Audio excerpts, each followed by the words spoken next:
विद्यार्थी मित्रांनो, आपला हा जेनेरिकचा पिरियड आहे. मागच्या पिरियडला आपण व्यवसायाचा अर्थ, व्यवसायाची व्याख्या, व्यवसायाचं स्वरूप आणि व्यवसायाच्या उद्दिष्टांना सुरुवात केली होती. तर व्यवसायाच्या उद्दिष्टांमध्ये आपण नैसर्गिक किंवा संघटनात्मक उद्दिष्ट पाहिली होती, तसंच आर्थिक उद्दिष्ट पाहिली होती. आणि तेव्हा आपण असा विचार केला होता की व्यवसायाची उद्दिष्ट ही 4 प्रकारची असतात. त्यामध्ये पहिलं उद्दिष्ट म्हणजे नैसर्गिक किंवा संघटनात्मक उद्दिष्ट, दुसरं उद्दिष्ट म्हणजे आर्थिक उद्दिष्ट, आणि तिसरं उद्दिष्ट म्हणजे सामाजिक उद्दिष्ट, आणि चौथं उद्दिष्ट म्हणजे मानवी उद्दिष्ट. तर या 4ही उद्दिष्टांमध्ये आपण दोन प्रकारच्या उद्दिष्टांचा अभ्यास केला आहे.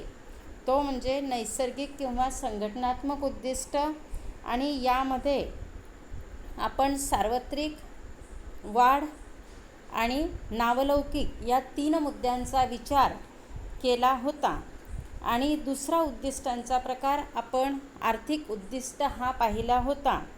त्यामध्ये आपण साधनसामुग्रीचे एकत्रीकरण करणे, उत्पादन करणे, बाजारपेठ मिळवणे तिसरं, 4 ग्राहक मिळवणे, 5 नफा मिळवणे, 6 उत्पादकतेत वाढ घडवून आणणे, आणि 7 नूतनीकरण व नाविन्य. तर अशा उद्दिष्टांचा अभ्यास आपण मागच्या पिरियडला केला आहे. आता आजच्या पिरियडला राहिलेली 2 उद्दिष्ट, ती म्हणजे सामाजिक उद्दिष्ट आणि मानवी उद्दिष्ट, या 2 उद्दिष्टांचा अभ्यास आपल्याला ह्या आजच्या पिरियडला करायचा आहे. तर सामाजिक उद्दिष्टांमध्ये 5 उद्दिष्टांचा समावेश होतो.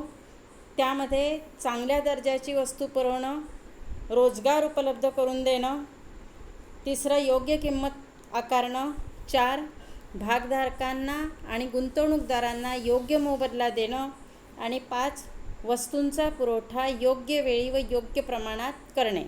या 5 उद्दिष्टांचा अभ्यास आपल्याला सामाजिक उद्दिष्टात करायचा आहे.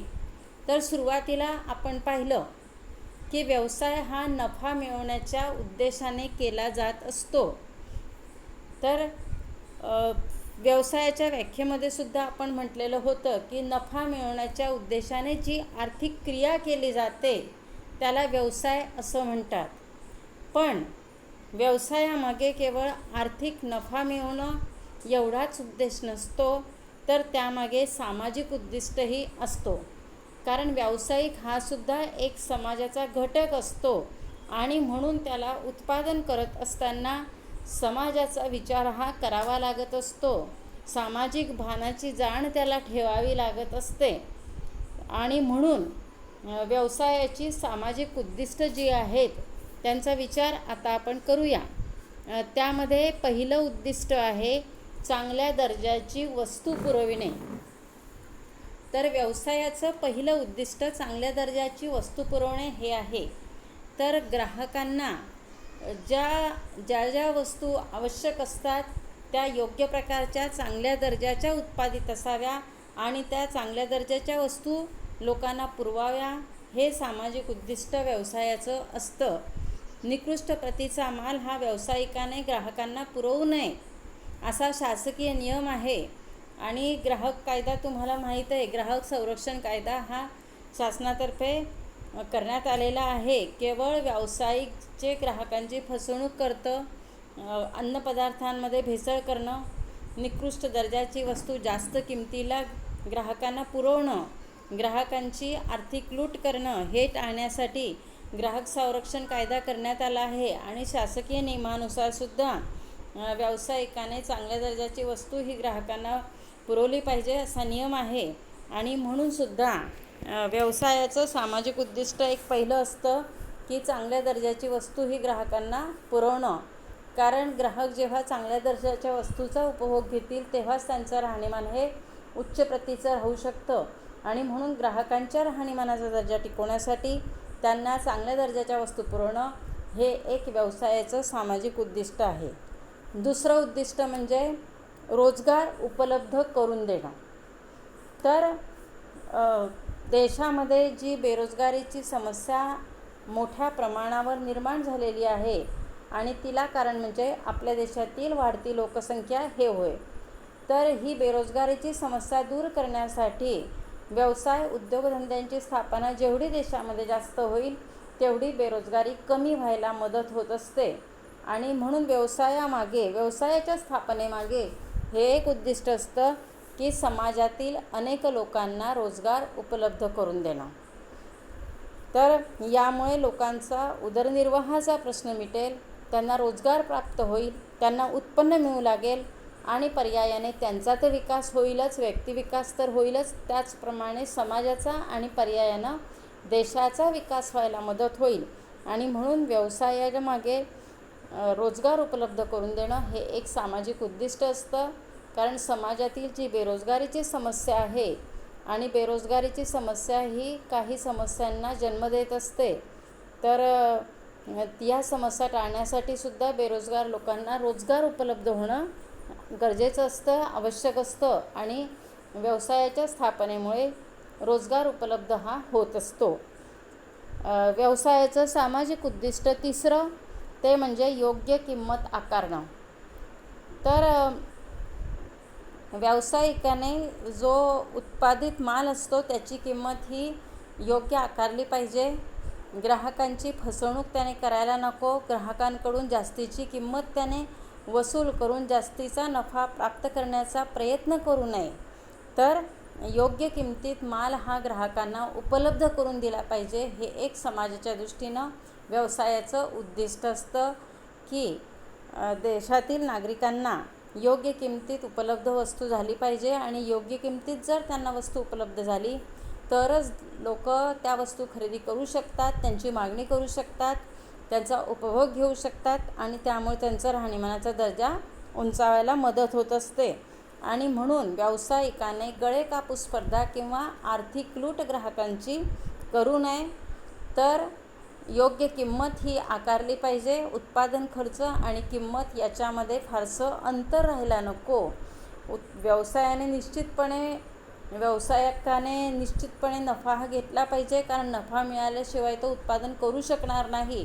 पण तरीसुद्धा त्याने जास्तीचा नफा मिळवण्याच्या अपेक्षेने वस्तूची किंमत जास्त ठेवायला नको. वस्तूची किंमत जास्त ठेवली तर नागरिकांना त्या वस्तू व सेवा खरेदी करणं शक्य होणार नाही आणि पर्यायाने त्यांच्या राहणीमानावर त्याचा परिणाम होणार आहे. आणि म्हणून व्यवसायाचं सामाजिक उद्दिष्ट हे एक असतं की व्यावसायिकाने योग्य किंमत ही आकारली पाहिजे, जास्त किंमत आकारू नये.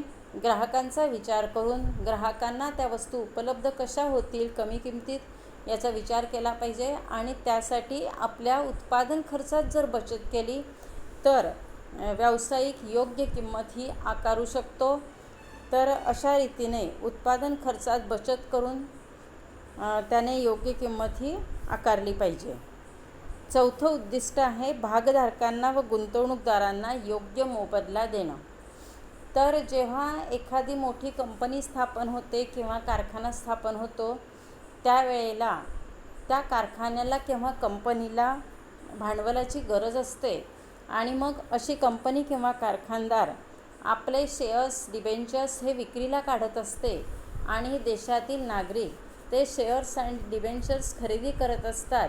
आणि या शेअर्स अँड डिबेंचर्सच्या खरेदी विक्रीतून व्यावसायिकाला भांडवल प्राप्त होत असतं आणि त्या भांडवलाच्या सहाय्यानं व्यावसायिक आपला व्यवसाय करू शकतो किंवा एखादा उद्योजक, कारखानदार जो असतो तो आपला कारखाना हा त्या भांडवलाच्या सहाय्यानं स्थापन करू शकत असतो. तर या लोकांच्या गुंतवणुकीवरच आपला व्यवसाय चालू आहे याची दखल ही व्यावसायिकाने घेतली पाहिजे. आणि जे शेअर्सधारक आहेत, ज्यांनी शेअर्स खरेदी करून व्यवसायाला भांडवल पुरवलेलं आहे, त्या शेअर्सधारकांना किंवा भागधारकांना व्यावसायिकाने योग्य तो मोबदला दिला पाहिजे. कारण शेअर्सधारकांना व्यावसायिकाला जो नफा मिळतो त्या नफ्यातील काही भागाचा वाटा हा द्यावा लागत असतो आणि त्याप्रमाणे त्यांनी त्या नफ्याचा वाटा किंवा डिव्हिडंड हा शेअर्सधारकाला दिला पाहिजे. तर अशा रीतीने काही लोक डिबेंचर्स खरेदी करत असतात, तर त्यावर सुद्धा योग्य ते व्याज हे व्यावसायिकाने दिलं पाहिजे. तर व्यवसायाच्या सामाजिक उद्दिष्टांचा शेवटचा मुद्दा म्हणजे 5वा मुद्दा, तो म्हणजे वस्तूचा पुरवठा योग्य वेळी व योग्य प्रमाणात करणे. तर हा एक महत्त्वाचा उद्देश आहे की व्यावसायिकाने वस्तूचा पुरवठा हा योग्य वेळी आणि योग्य प्रमाणात करणं आवश्यक असतं. आणि व्यवसायाचं हे एक सामाजिक उद्दिष्ट असतं, कारण व्यावसायिकाला समाजाच्या गरजा पूर्ण करायच्या असतात. आणि समाजाच्या गरजा पूर्ण होत असताना समाजाला जे काही पाहिजे आहे, समाज जी मागणी करत आहे, तर त्या वस्तू आणि सेवांची मागणी ही ताबडतोब पूर्ण करता आली पाहिजे. आणि त्या दृष्टीने पुरवठा करून त्या वस्तू व सेवा बाजारात उपलब्ध करून देणं आवश्यक असतं. आणि म्हणून व्यवसायाचं हे एक सामाजिक उद्दिष्ट आहे की वस्तूचा पुरवठा हा योग्य वेळी झाला पाहिजे. ज्या वेळेला ग्राहकांना ज्या वस्तू आणि सेवा पाहिजे आहे त्यावेळेला त्या उपलब्ध झाल्या पाहिजे, कारण वेळ गेल्यावरती काहीच उपयोग नाही. हिवाळ्यामध्ये स्वेटरची मागणी ग्राहक करत असतात आणि त्यावेळेला व्यावसायिकाने किंवा उत्पादकाने स्वेटरचं उत्पादन करून हे ग्राहकांना विकलं पाहिजे. आणि जर वेळ गेल्यावर स्वेटर तयार करण्यात आले, पावसाळ्यात स्वेटर तयार करण्यात आले किंवा उन्हाळ्यात करण्यात आले, तर ग्राहकांना ते नको असतात, त्यांना ते हिवाळ्यातच हवे असतात. तर अशा वेळेला योग्य वेळी योग्य प्रमाणात वस्तू आणि सेवा उपलब्ध होणं गरजेचं आहे.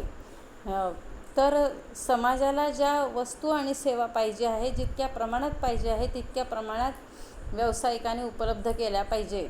कारण बऱ्याच वेळेला व्यावसायिक कृत्रिम टंचाई करत असतो.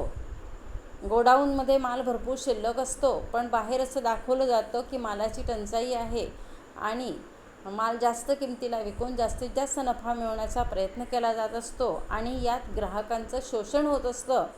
तर अशा रीतीने ग्राहकांचं शोषण टाळण्यासाठी व्यावसायिकाने वस्तूंचा पुरवठा योग्य वेळी व योग्य प्रमाणात करणं आवश्यक असतं. आणि म्हणून व्यवसायाचं हे एक उद्दिष्ट आहे की वस्तूंचा पुरवठा हा योग्य वेळी व योग्य प्रमाणात करणे. तर ही झाली सामाजिक उद्दिष्ट, समाजाशी संबंधित असणारी उद्दिष्ट. आता पुढचा प्रकार आहे तो म्हणजे मानवी उद्दिष्ट. तर त्यातलं पहिलं उद्दिष्ट म्हणजे कामाचा योग्य मोबदला. तर व्यवसाय संस्थेत जे काही उत्पादनाचं वितरणाचं कार्य होत असतं, कारण व्यवसाय म्हटलं तर त्याच्यामध्ये उत्पादनापासून म्हणजेच निर्मितीपासून तर ते ग्राहकापर्यंत त्या वस्तू विक्रीपर्यंत जे जे घटक समाविष्ट असतात त्या सर्व घटकांचा समावेश हा व्यवसायात होत असतो. म्हणजेच व्यवसायामध्ये उत्पादकही येईल, त्याचप्रमाणे ठोक विक्रेता पण येईल, किरकोळ विक्रेतासुद्धा येतो. तर अशा रीतीने व्यवसायामध्ये उत्पादनापासून वितरणापर्यंत ज्या क्रिया होत असतात त्या सर्वांचा समावेश हा व्यवसाय या संकल्पनेमध्ये येत असतो. आणि म्हणून एखादा व्यवसाय असेल, कारखाना असेल, कंपनी असेल, तर तेथे अनेक लोक किंवा एखादं दुकान असेल तर तेथे अनेक लोक काम करत असतात आणि त्या लोकांना कामाचा योग्य मोबदला हा व्यावसायिकाकडून मिळाला पाहिजे, हे मानवी उद्दिष्ट आहे.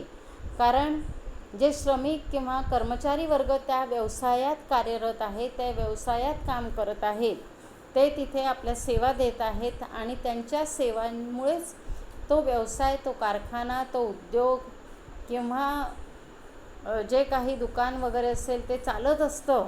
आणि याचा विचार करून तेथील व्यवस्थापकाने, तेथील मालक वर्गाने त्या श्रमिकाला, त्या कर्मचाऱ्याला त्याच्या कामानुसार, कामाच्या पद्धतीनुसार त्याला योग्य मोबदला हा दिला पाहिजे. वेळेवर त्याला वेतन हे दिलं पाहिजे आणि त्याचं वेतन हे त्याच्या कामानुसार योग्य हे असावं की त्याच्या गरजा त्यातून त्या योग्य रीतीने भागवल्या जाईल. तर अशा रीतीने उदरनिर्वाहासाठी जो कर्मचारी वर्ग व्यवसायात कार्यरत असतो, आपल्या सेवा देत असतो, त्या कामाच्या मोबदल्यात त्याला व्यवस्थापकाने किंवा व्यावसायिकाने किंवा तेथील मालक वर्गाने योग्य मोबदला हा मानवी दृष्टीनं देणं आवश्यक आहे. हे झालं मानवी उद्दिष्ट. मानवी उद्दिष्टांमध्ये दुसरं उद्दिष्ट म्हणजे सहभाग. तर व्यवसायामध्ये अनेक लोकांचा सहभाग हा अपेक्षित असतो. तर एखादा जरी मोठा कारखाना असला, उद्योग असला, तरी त्या उद्योगामध्ये कर्मचाऱ्यांचं प्रतिनिधित्वसुद्धा समाविष्ट केलं जात असतं. तर अशा रीतीने अनेक लोकांना सहभागी करून व्यवसाय हा चालवला जात असतो. आणि व्यवसाय हे एकट्याचं काम नसतं, तर अनेकांच्या सहभागातून व्यवसाय हा चालत असतो. आणि म्हणून अनेकांचा सहभाग हा व्यवसायामध्ये अपेक्षित असतो. त्यामध्ये त्या व्यवसायाचं स्वरूप कसं आहे त्यानुसार सहभागाची अपेक्षा केली जात असते. आणि जर मोठा कारखाना असेल, उद्योग असेल, व्यवसाय असेल, तर त्या ठिकाणी कर्मचाऱ्यांचं प्रतिनिधित्वसुद्धा व्यवस्थापक मंडळावर घेतलं जात असतं. कर्मचाऱ्यांचे प्रतिनिधीसुद्धा त्या व्यवस्थापक मंडळावर घेतले जात असतात. शेअर्सधारकांचे प्रतिनिधी त्या व्यवस्थापक मंडळावर घेतले जात असतात आणि तो व्यवसाय हा चालवला जात असतो. तर अशा रीतीने व्यवसाय कोणताही असला तरी तो इतरांच्या सहभागामुळे चालत असतो. आणि म्हणून मानवी उद्दिष्टांमध्ये सर्वांना व्यवसाय करत असताना सहभागी करून घेणं हे एक महत्त्वाचं उद्दिष्ट असतं. अशा रीतीनं आपल्याला व्यवसायाची जी 4 प्रकारची उद्दिष्टं आहेत ती सांगता येतात.